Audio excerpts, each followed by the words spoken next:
मेरे प्यारे बच्चे, तुम्हारा साईं तुम्हें बहुत प्यार करता है। प्यारे बच्चे, सदैव भगवान का चिंतन करो, भगवान से प्रेम करो।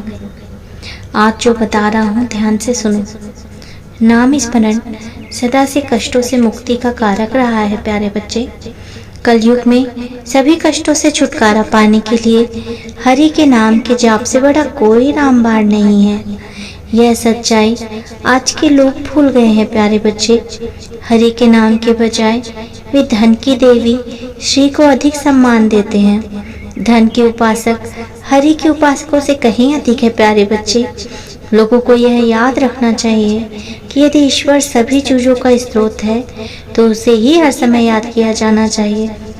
प्यारे बच्चे, मनम हित्वा प्रियो भवति, क्रोधम हित्वा ना सोचती, कामम हित्वा अर्थवान भवति, लोभम हित्वा सुखी भावेत।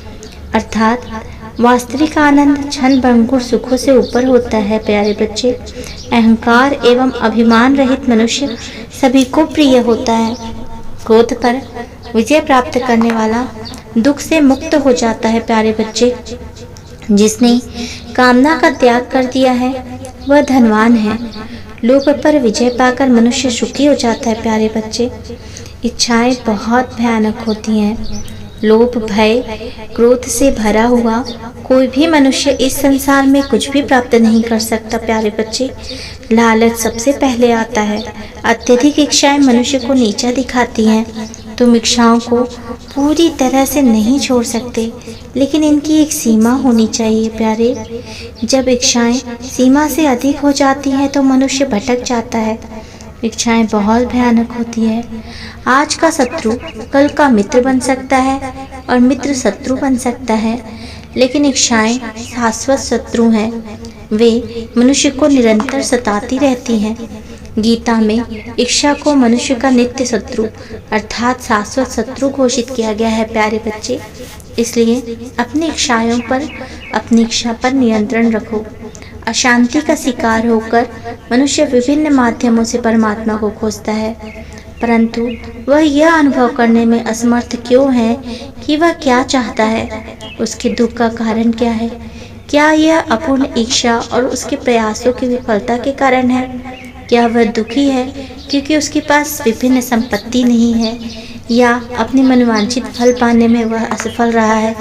ऐसी छोटी छोटी बातों पर विलाप करते हुए मनुष्य आज अपने देवत्व को भूल रहा है। प्यारे बच्चे, ये वास्तविक दुख नहीं है। दुख का असली कारण देह के प्रति आसक्ति है। प्यारे बच्चे, देह के साथ स्वयं की पहचान करना। सारे दुख मैं और मेरे भाव से ही उत्पन्न होते हैं। प्यारे बच्चे, प्रारंभ में ही देहाभिमान को कम करना आवश्यक है। इच्छाएं मनुष्य के लिए सुख का स्रोत है, लेकिन वे उसके दुख का कारण भी है। प्यारे बच्चे, मन को नियंत्रण में करना होगा। सहस्त्र व्यक्ति भी तीव्र गति वाली रेलगाड़ी को नहीं रोक सकते, लेकिन ब्रेक कर रखते ही रेलगाड़ी रुक जाती है। यही बात मन की अनियमितताओं पर भी लागू होती है। प्यारे बच्चे, मन को वश में कर लेने पर सारे दुख दूर हो जाते हैं। ईश्वरीय आत्मा जो प्रत्येक मनुष्य के हृदय में वास करती है, मनुष्य द्वारा पहचानी नहीं जाती, क्योंकि वह कामना के बादलों से ढकी रहती है। प्यारे बच्चे, सूर्य का तेज तब प्रकट होता है जब हवा सूर्य को छिपाने वाले बादलों को दूर भगाती है। इसी तरह जब प्रेम की हवा हृदय से इच्छा के बादलों को उड़ा देती है तो अहंकार और अभिमान बाहर निकल जाता है और भीतर की आत्मा का तेज सभी को प्रकट होता है। वैभव, मनुष्य को अहंकार और ममकार अर्थात मैं और मेरा की भावनाओं को रोकना होगा। प्यारे बच्चे, जीवन में जो अनियंत्रित इच्छाएं हैं वो किसी को भी नीचे गिरा सकती हैं, यहाँ तक कि मानव भाग्य के अधिष्ठाता देवता को भी। मनुष्य कितना भी बुद्धिमान, विद्वान या शक्तिशाली क्यों न हो, वह इच्छाओं के आगे झुक जाता है। प्यारे बच्चे, इसलिए सभी को इच्छाओं को नियंत्रित करने में सतर्क रहना होगा। प्यारे बच्चे, तुम्हारा साईं तुम्हारे पास हर पल रहेगा। तुम्हें बस मुझे याद करने की आवश्यकता है। अगर इच्छाओं में नियंत्रण ना हो तो भी मुझ में समर्पण कर दो, क्योंकि मैं हूँ ना तुम्हारी इच्छाओं को नियंत्रित करने के लिए। मैंने एक साधन बताया है, एक मार्ग बताया है। अब उस मार्ग पर चलना न चलना तुम्हारी मर्जी। लेकिन एक बात अवश्य जान रखना, जिस दिन तुम एक पग भी इस मार्ग पर बढ़ाए तो इस मार्ग को संपूर्ण करने का संपूर्ण दायित्व मेरा। आज के लिए इतना ही। बहुत जल्दी तुम्हारा बाबा तुमसे मिलने आएगा।